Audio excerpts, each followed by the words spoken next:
Okay guys, we're back inside of Path of Exile 2, and after the first week of launch there is a lot to go over as they've now addressed most things from the feedback that they've obtained with regards to patches that have already been deployed and some that are yet to be deployed later this week. So we're going to break down everything that you guys need to know with the changes inside of Path of Exile 2. This is going to be an interesting one, and yes, that's right, we've got another nerf coming at the end of this post reading, so we're going to see exactly what it is that's happening. If you haven't already, hit that like button and subscribe with post notifications turned on. It'd be greatly appreciated, and make sure if you want to get a copy of the game for free, we're giving one away here on the channel, so get involved. All you have to do is head down to the comment section and put a star emoji in, and we'll announce the winner next week. This is going to be absolutely incredible, and I cannot wait for one of you guys to join the Exiles. Nonetheless, let's drive in to the game and see exactly what it is that's happening. Starting off, they posted up this right here that states launch week has been a blast and we've really enjoyed seeing everyone play the game. We've been monitoring your feedback and have planned some changes based on it, with some already deployed and others to be deployed later this week. Make sure that we listen carefully because there is a lot to go into with this one. There is a lot that we genuinely need to address, as there is going to be a few things in here that you're going to want to know. But they do go on to state that now that the launch week is over, it's time to look at the feedback and make some changes. There are lots more things coming. The list this post has are just some of the things that we felt needed to be more urgently addressed. Some of these changes have already been deployed without a realm restart. Others will be deployed in an upcoming patch. Now, starting off right here, we have got dodge roll changes. Now, apparently a lot of players have expressed frustration about being trapped in by monsters and stuff like that. That happens quite frequently, and you pretty much just get farmed at that point. While it is intended that monsters are able to trap and kill you, we felt that the frequency of this amount of stuff happening was probably a little bit too high. So from that, player's size is now set to 0 units while dodge rolling instead of 1 unit. Some smaller monsters may now be pushed while dodge rolling. These monsters include things such as the adorned beetles in Keth. This should obviously help as a result, and means you should realistically be getting trapped a lot less. So for me, that's an absolute positive and can get you out of some sticky situations when there's not as many checkpoints in certain areas. I've just done the Dreadnought, trust me, I understand. Next up right here though, while we're talking about checkpoints, they go on to state that a lot of players have been reporting that it can be tedious to need retread areas of the map in order to get back to objectives that they've already found. We will be deploying the following changes in the upcoming patch. Clicking on a checkpoint will allow you to teleport to other checkpoints in the area that are explored on your minimap. Checkpoints have been added to all entrances and exits of zones to allow for teleportation, and a checkpoint has been added to the midpoint of the first Dreadnought area. Thank the Lord, because I'm obviously going to have to go through Act 1 to 3 a second time round, and I am not excited about that one if I didn't have an extra checkpoint to be able to get me in that mid-patch. Nonetheless though, we are going to be diving in for some more changes, as the items are the one thing that we are really hoping to get a positive change. It states right here that one of the major problems that players have been experiencing is feeling that the game is not rewarding enough. This is an area that we have to be very careful on when adjusting, because if we increase them by too much, it's very hard to reduce drops. We have identified a few key areas that we believe will significantly improve the experience that players are having. So that is absolutely huge, and for me personally, if they can start making those moves, that's absolutely amazing. It does feel like they may have already, so we're looking for a positive on that one.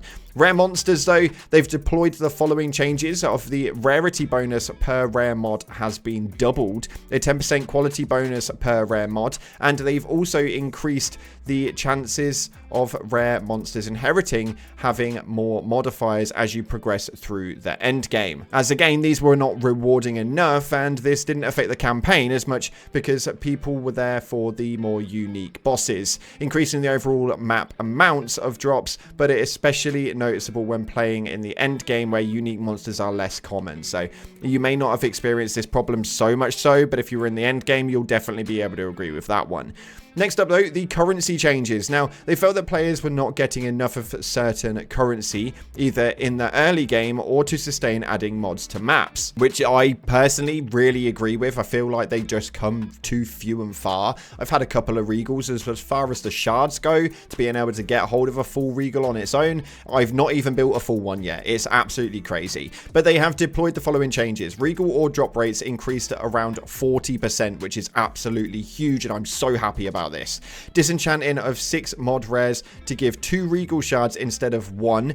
Lesser Jeweler's Orbs drop rates increased around 33%, and they've reduced the drop rate of Chaos Orbs slightly, as they are less valued, and so that it doesn't consume so much of the rare currency drop pool that causes currency such as Exalted Orbs to increase somewhat. So we've got increases all across the board bar the Chaos Orbs, which have taken a bit of a drop. The Gem Cutters Prism drop rates have been increased by 500%, and the Gem Cutters Prisms now increase quality on gems by 5% rather than 1%. So again, a massive positive there for that one. When we go into the map mod changes though, what they have done is the rarity mods have been increased by 2.5 times, and the quantity mods have been extra rarity added to them. This is now in a later patch, by the way, and they've also removed the bottom tier of some mods. You are much more likely to roll modifier that affect drops or pack size rather than less useful mods. In addition, it has been identified that some areas are not being affected by the increased number of monster packs mob as they should be. We will be fixing these maps to work correctly after the patch. So again, so many positives. The one thing I'm actually quite liking about these guys is that they're making a load of changes, but all of these changes do seem to affect us in probably the more positive manner, in the more positive way. So I think that for me, even though there are a few nerfs in tow, you keep going, man. You keep going. Now, apparently there was an unlucky drop protection. Now, one of the major issues that they've identified are outlier unlucky drops. A single unique boss dropping badly, especially early on, insignificantly affects your character. We have deployed the following changes. So no more than 50% of the unique monsters drops can be gold, and act bosses and map bosses will always drop at least one rare, which is definitely needed. It states right here though that the first of these changes is more significant than the first appears because players can't see the difference between normal and rare gold piles. You will get more equipment and currency items which can take more advantage of the rarity increases that unique monsters provide. So for me, again, it's a massive bonus to have that. The act bosses specifically were just doing my head in. They are very cool. They're very fun, but the reward just comes from them. You just don't even get excited about it. I'm more happy that I finally managed to get past it rather than being excited for what it is that's dropped.